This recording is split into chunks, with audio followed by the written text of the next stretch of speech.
Hola, mi nombre es Kevin Vargas. Soy estudiante de la Escuela Eléctrica de la Universidad Fermín Toro. A continuación, vamos a empezar a describir el sistema SAT, un sistema que es el sistema de adquisición de datos. Vamos primero a explicar en qué consiste el sistema de adquisición de datos. Dice la nota: adquisición de datos o adquisición de señales consiste en la forma en la que uno toma muestras del mundo real para generar datos que puedan ser manipulados por un ordenador u aparatos electrónicos. Consiste en tomar un conjunto de señales físicas y convertirlas en tensiones eléctricas y digitalizarlas de manera que puedan procesar a una computadora. Se requiere de una etapa de acondicionamiento que educa la señal a niveles compatibles con el elemento que hace la transformación a señal digital. El elemento que hace dicha transformación es el modo de digitalización o tarjeta de adquisición, DAQ. Habiendo explicado qué consiste la adquisición de datos, o SAT, vamos a explicarlo más brevemente. La adquisición de datos consiste en recibir, o que una tarjeta o computadora, un controlador, reciba pulsos, tensiones constantemente debido a la temperatura de algo, debido a la tensión o a la corriente de algún aparato que se quiera controlar, se quiera llevar, y este aparato que va a estar conectado a una computadora o algún aparato o monitor va a aparecer constantemente cuál es su comportamiento, cuál es el comportamiento de, por ejemplo, de una caldera, cuál es el comportamiento de la caldera a 100 grados centígrados, a 50 grados centígrados, y cómo ella se va comportando poco a poco, si ya va aumentando sus niveles de temperatura o los va bajando, dependiendo de lo que se quiera realizar, dependiendo del tratamiento que se le quiera hacer a la materia o a la prima. La adquisición de datos, o SAT, es muy versátil. Se puede ir, como diríamos, de atrás hacia adelante o de adelante hacia atrás. Por ejemplo, se puede llevar de una señal analógica a una señal digital. Una señal analógica que produce una máquina, que produce un motor, que es algo análogo, se puede llevar una señal digital, que es algo que se puede revisar o se puede monitorear desde una computadora.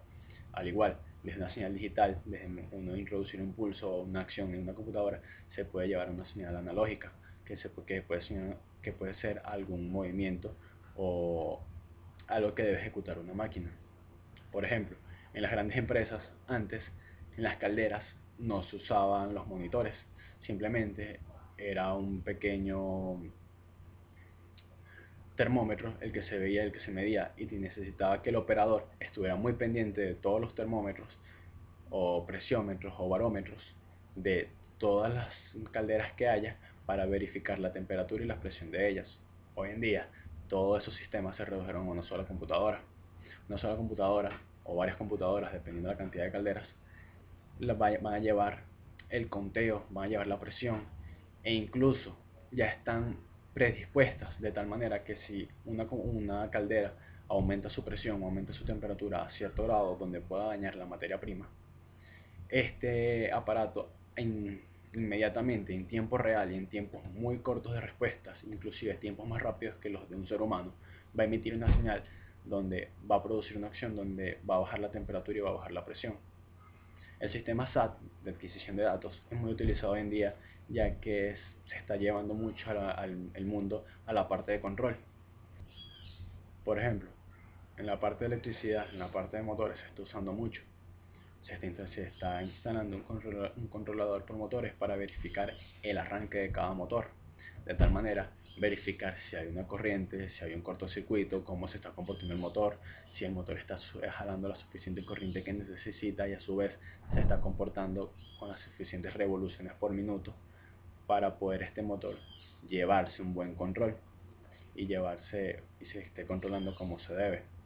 Muchas empresas llevan un control diario, semanal o incluso mensual, de tal manera de poder observar cuál es el comportamiento de este motor, aparato o caldera que se esté controlando, de tal manera que se pueda comprobar, se pueda verificar cuál fue su comportamiento un mes o el día con los otros días, de tal manera de verificar si hay alguna falla y prevenir incluso fallas que puedan ocurrir en el futuro o fallas que estén ocurriendo en ese momento. Para concluir, hoy en día la adquisición de datos se está usando muchísimo en la parte de controladores, en la parte de control, ya que con esto se puede prevenir futuras fallas, ya que con esto se puede prevenir cuál es el comportamiento de un motor o de algún aparato que se esté controlando o se esté observando, se tenga en observación, de tal manera de que ella produzca su máxima producción y se ejecute lo mejor posible. Y de esta manera puede ahorrarse millones de bolívares en reemplazar esto sabiendo que se puede controlar y se puede mantener al margen de tal manera que evite daños. Espero que les haya gustado y esperaré sus observaciones para el debate.